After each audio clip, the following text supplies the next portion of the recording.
Reaching out for something you got to feel. While clutching to what. Alright, this is Josh Rubin from East West Healing Performance. Today I want to talk to you about squatting. Mike Boyle in our industry is saying that squatting sucks, it's not good, that you should be doing the rear-footed elevated split squat like you see in the video. Well, I disagree, and I'm going to ask some questions here to get you to start thinking, asking why. You should always ask why. Mike works with hockey players. Lunging is way better for hockey players than squatting. And he did his research just on athletes, in my opinion. So here are some questions I have from him. And I can't go into great depth because we don't have that much time, so I'm going to bring in some things for you to think about. You can do the rest of the research. He says the lower back is a poor transducer of energy when squatting during his little study that he did. Well, do these people have any severe postural issues, GI inflammation, inner unit, or what you guys call the core issues because of multifidus, intertransverse area? All those muscles, if they're weak, they're postural tonic muscles. Of course the back's going to be a poor transducer of energy. Are you using a weight that this person can't do? Yes, they might be able to lift it with their legs, but if they're breaking down anywhere in the kinetic chain, then that weight is actually, you've gone past their limit of stability. It's too much weight for them.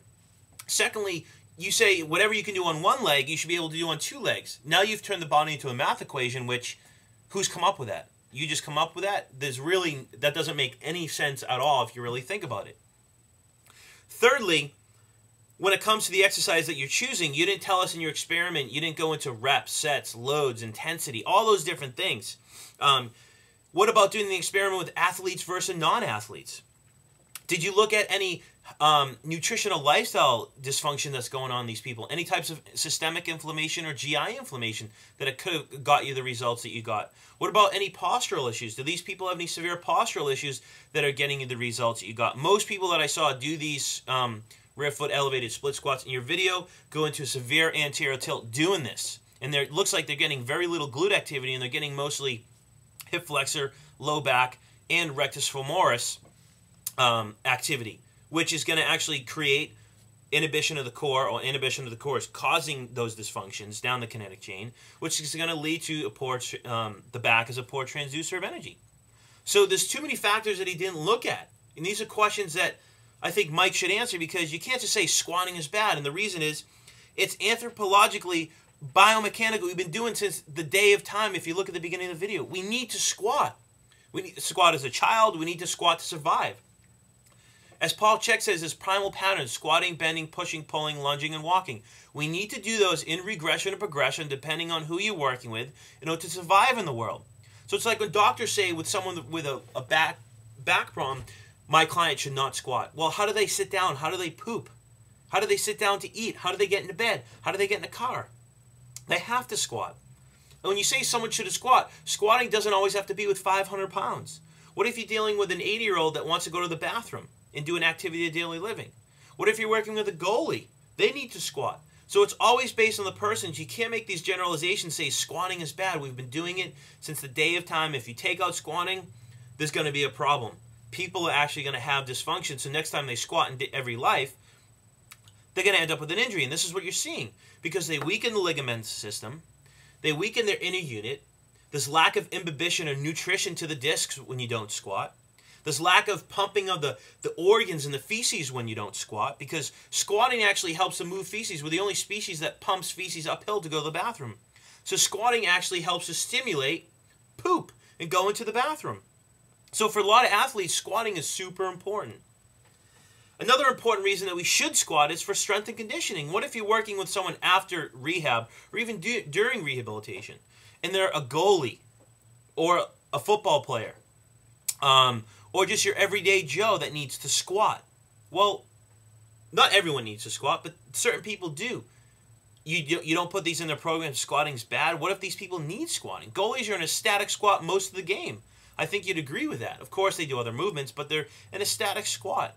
Most people stand up and sit down all day. They're squatting. You have to work those movement patterns so you work the right muscle chains in the synergistic systems in the body, so when they squat, they don't end up with injury, and they use the right ligaments, they use the right muscle systems, and on and on. What about from a rehab perspective? Squatting is actually basically totally regressed as a hip extension. So what if you're working with someone that has, let's say, a chronic, they've continually teared their ACL. Of course, you're not going to load them and do basically barbell squats with them, right? What if they're a hockey player?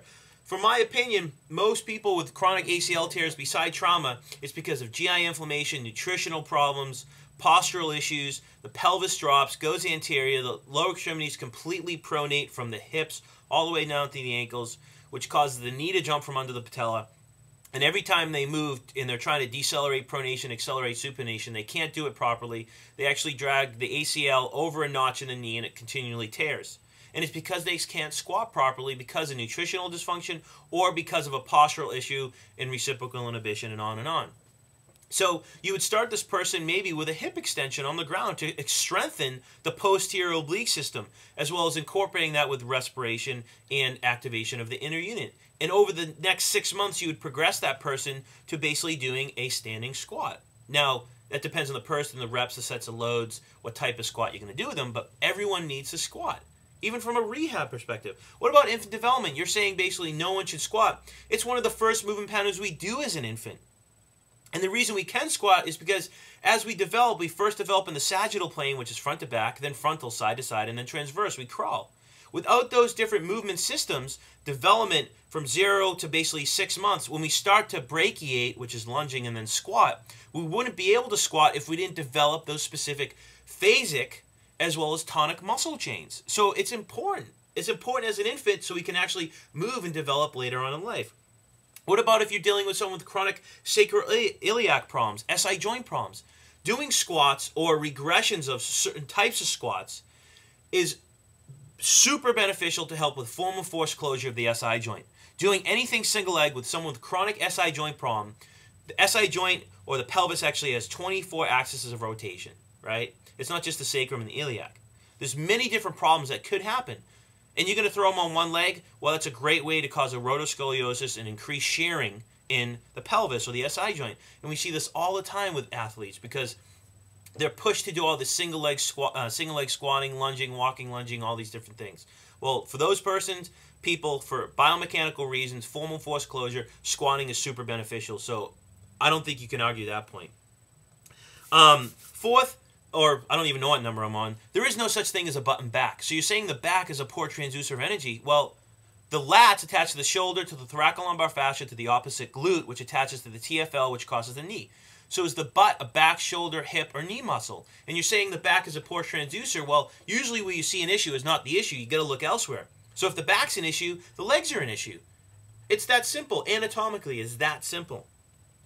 Another thing you want to look at when it comes to squatting is an atlas subluxation can easily cause dysfunction in squatting. People that have severe cervical problems or upper quarter problems from the shoulder up can easily have a faulty squat pattern. So he didn't look at these things. He just looked at his athletes and he's saying squatting is bad. So from my perspective, there's too many important things that, you know, from a physiological perspective to helping us go to the bathroom, to massaging the organs, to feeding the discs, to infant development, from a rehab perspective, to how we move, on and on and on. Squatting is so important. So I'm not here to discount what Mike says because we all do what we do and we do the best we can with what we have. I'm here basically to say, anytime you hear something from anyone, even me, always ask why, research it. Don't believe everything you hear. Because the bottom line is, and this is my opinion, Mike is selling something. He puts this out, it creates big publicity, and in every post, every article where he says squatting's bad, he says buy this product, buy this product. So my opinion, he's doing it for financial gain, and he comes up with this big comment. It's basically for a financial gain, but it's a really big comment, and there's too many things that weren't really looked into before he said squatting is bad. So hopefully you learned something. If you got questions, email us, call us, visit our website. I'm tired. I'm out of here.